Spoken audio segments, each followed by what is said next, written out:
So, you finally made it. You've got the private jet, the ultimate symbol of success. But here's the thing nobody tells you. 90% of private jet owners end up going broke. And you're going to want to stick around until the end, because the last reason on this list will completely change how you see wealth and success. Let's be honest. Owning a private jet is the dream, right? No more airport security lines. No more screaming babies. No more middle seats. You just show up, get on your plane, and fly wherever you want, whenever you want. Sounds perfect, doesn't it? Too perfect. Because what most people don't realize is that buying the jet, that's actually the easy part. It's what comes after that destroys fortunes. So let's dive into the top reasons why private jet ownership is a financial black hole.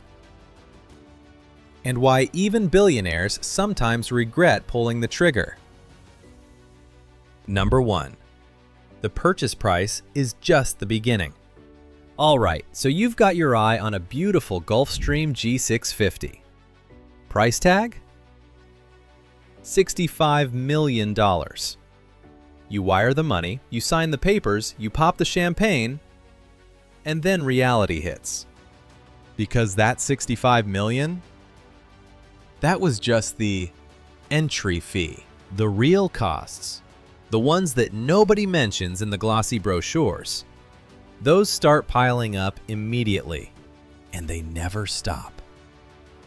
Maintenance, fuel, crew salaries, hangar fees, insurance, it goes on and on.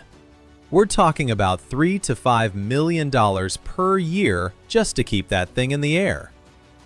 Oh, and that's if nothing goes wrong. Which it always does. Number 2. Depreciation is brutal. Ever heard the saying that a new car loses value the second you drive it off the lot? Well, a private jet is like that, but on steroids. In the first year alone, most new jets lose 10 to 15% of their value. That's nearly $10 million, just gone. And it doesn't stop there. Over 5 years, you could lose 30 to 40% of what you paid, depending on the market. So congratulations. You just watched $25 million evaporate into thin air. And here's the kicker. Unlike real estate or stocks, there's no way to recoup that loss. It's just burned. Number 3. The hidden costs are insane. So you think you've budgeted for everything, right? Fuel, crew, maintenance. Oh, you sweet summer child. Let's talk about landing fees. Every time your jet touches down at a major airport, you pay. And we're not talking about $20.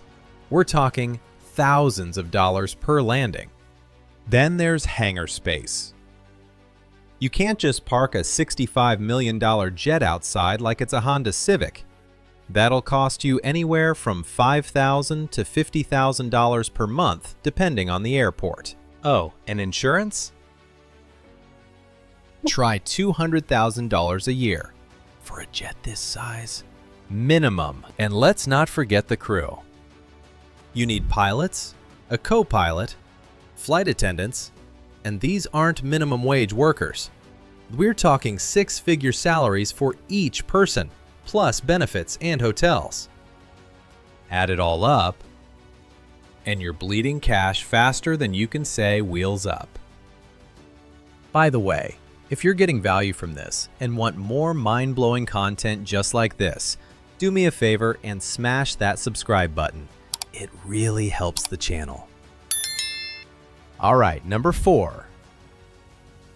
The jet becomes a status trap. Here's where things get psychological. You bought the jet to save time, to be efficient, to live your best life.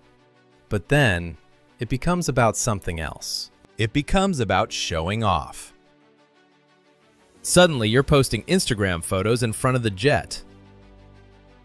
You're flying to places you don't even need to go, just because you can. Just to prove you've made it. And here's the trap. The more you use it to impress people, the more it costs you.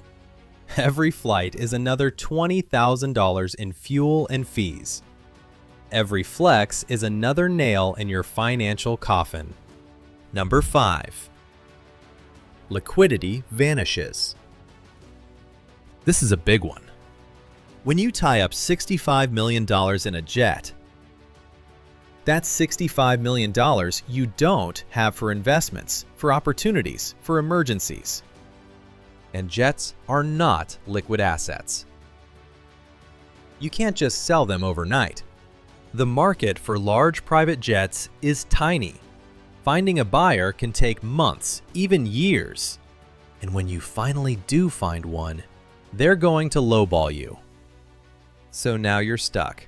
You've got this massive asset that's draining your bank account every single month, and you can't even get rid of it. Number 6.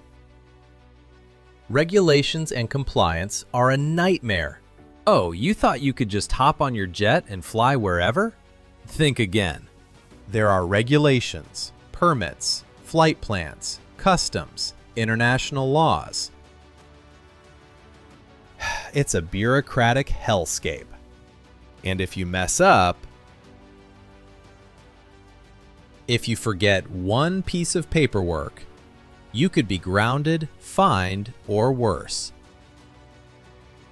So you hire people to handle all that for you, which of course costs more money. Number 7. The market crashes. Here's something most people don't think about. The private jet market is volatile. During economic booms, everyone wants one. Prices soar, demand is high. But during recessions, the market collapses. Suddenly, nobody wants to buy. The value of your jet plummets, and you're stuck holding the bag. Congratulations, you now own a $50 million paperweight. And finally, number 8, the real killer, EGO. This is the one nobody wants to admit. Most people who buy private jets, they're not doing it because it makes financial sense. They're doing it because of their ego. They want to be seen as successful. They want to impress their friends, their rivals, their followers. And ego is the most expensive thing you can own, because ego doesn't care about logic. It doesn't care about spreadsheets or budgets. It just wants more. And that is how fortunes disappear. But if you still want to fly private, but don't have $65 million, you have to see our previous work. Check out this video on the most affordable private jets. Click the box right here. Thanks for watching. And remember, sometimes the smartest move is not buying the jet.